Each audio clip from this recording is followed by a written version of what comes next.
Vous pensiez connaître les limites de la fiction?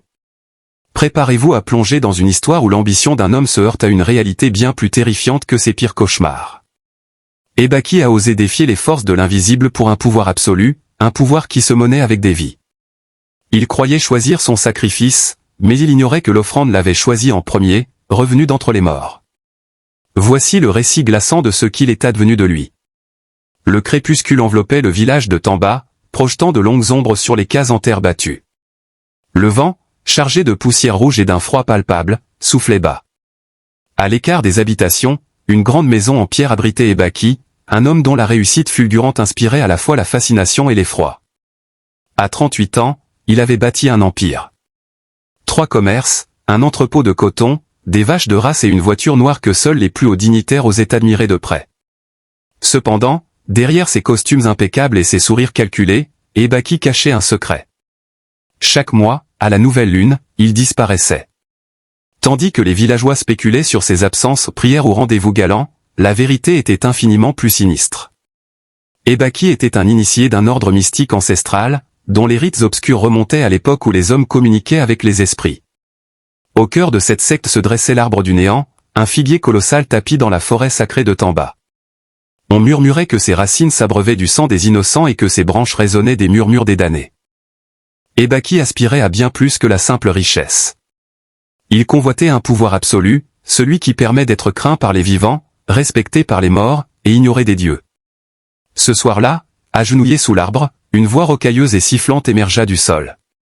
Ton heure est venue, Ebaki. Le dernier rite t'attend. Offre le sang d'une âme pure, une vierge unie à toi par le mariage, et tu deviendras un prince parmi les ombres. Le sang d'Ebaki se glaça, mais ses yeux s'illuminèrent d'une lueur implacable. Il n'hésita pas. Il savait que pour entrer dans la légende, il devait souiller l'innocence et sceller son pacte avec les ténèbres. Il se croyait maître de son destin, ignorant que l'ombre qu'il appelait l'attendait depuis bien plus longtemps qu'il ne pouvait l'imaginer. Les jours suivants, Ebaki écuma les villages, le regard froid et méthodique. Il cherchait une proie précise, une jeune fille seule, insignifiante, dont la disparition ne ferait aucune vague. C'est ainsi qu'il arriva à Nola. Sur le flanc d'une colline, au pied d'une vieille maison de pierre envahie par le lierre, elle apparut. Nelly. Elle flottait hors de la brume comme un souvenir oublié. Sa robe beige, ses pieds nus, mais surtout ses yeux, d'un noir abyssal, sans la moindre lueur. Un frisson parcourut Ebaki, mais il le refoula. Elle est parfaite, se dit-il. Effacée, perdue, sans attache. Les villageois la décrivaient à voix basse, comme un fantôme. Elle ne tombait jamais malade, parlait peu, et semblait exister hors du temps. Pour Ebaki, c'était une aubaine. Pour quiconque d'autre, ce fut un avertissement. Un soir, il l'approcha, lui offrit des provisions, et engagea la conversation. Elle l'écouta sans ciller, comme si elle savait déjà ce qu'il allait dire. Puis, sans l'ombre d'un sourire, elle murmura, « Tu veux m'épouser, Ebaki ?» Il tressaillit. La demande n'avait pas encore été formulée. « Oui, répondit-il. »« Alors d'accord, je suis prête. » Sa voix était exempte d'émotion, comme si elle avait attendu cette question depuis toujours. Le mariage fut célébré dans la précipitation, sous un ciel gris et silencieux.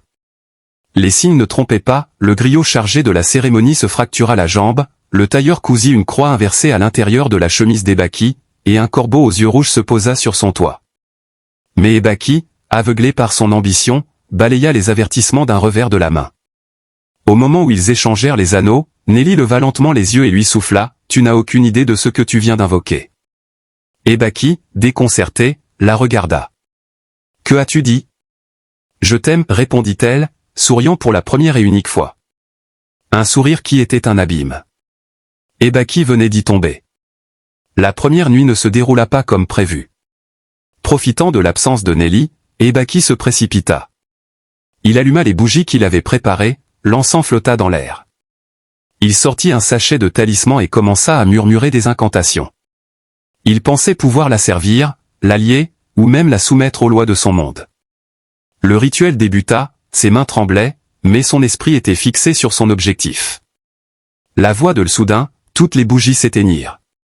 Nelly fit irruption dans la chambre, l'air inquiet et à bout de souffle. Ebaki la demanda où elle était. Au bord du fleuve, répondit-elle, à bout de souffle. Comment t'es-tu rendu seul dans cette obscurité? Il la bombarda de questions. J'étais énervé, répondit-elle simplement.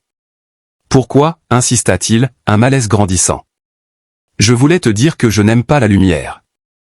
Le véritable dilemme d'Ebaki n'est pas de trouver un moyen de la sacrifier, mais de comprendre pourquoi sa victime présumée s'oppose à la lumière qu'il utilise pour son rituel.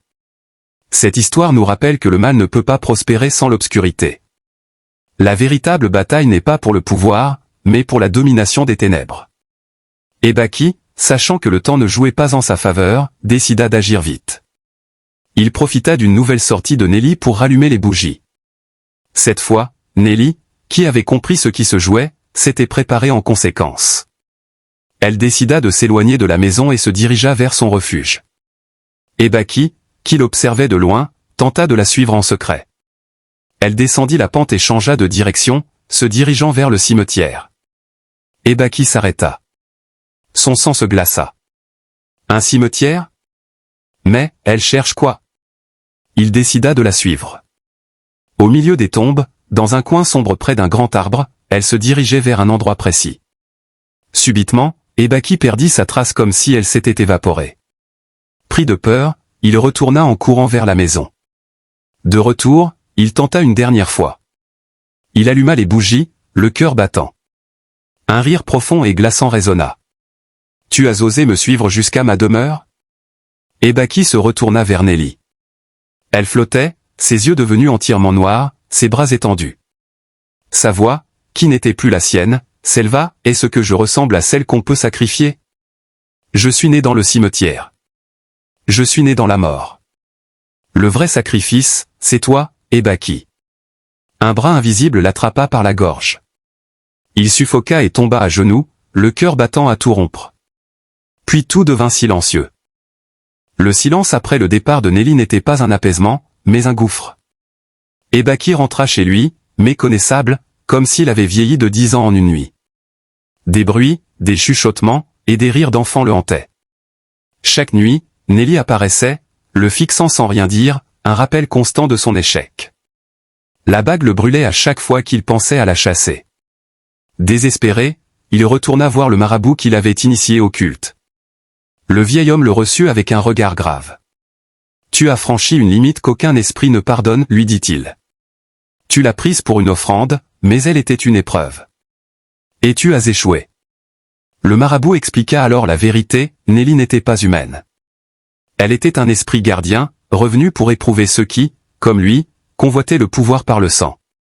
Elle était une boucle, condamnée à tester chaque Ebaki de chaque génération, celui qui avait le mensonge dans le cœur. Ebaki, perdu et brisé, comprit. Il n'était qu'un maillon de la chaîne, une victime de son ambition. Il revint à la source, au village de Nelly, où les anciens lui révélèrent son histoire tragique. Elle était morte en se jetant dans un fleuve le jour de son mariage pour échapper au même destin funeste. Depuis ce jour, Ebaki vit loin de sa fortune, se consacrant à l'écriture et à l'enseignement. Son histoire est une parabole sur le prix de l'ambition et le poids des actes. Il a appris trop tard qu'on ne joue pas impunément avec l'invisible. Depuis ce jour, Ebaki vit loin de sa fortune, se consacrant à l'écriture et à l'enseignement. Son histoire est une parabole sur le prix de l'ambition et le poids des actes. Il a appris trop tard qu'on ne joue pas impunément avec l'invisible.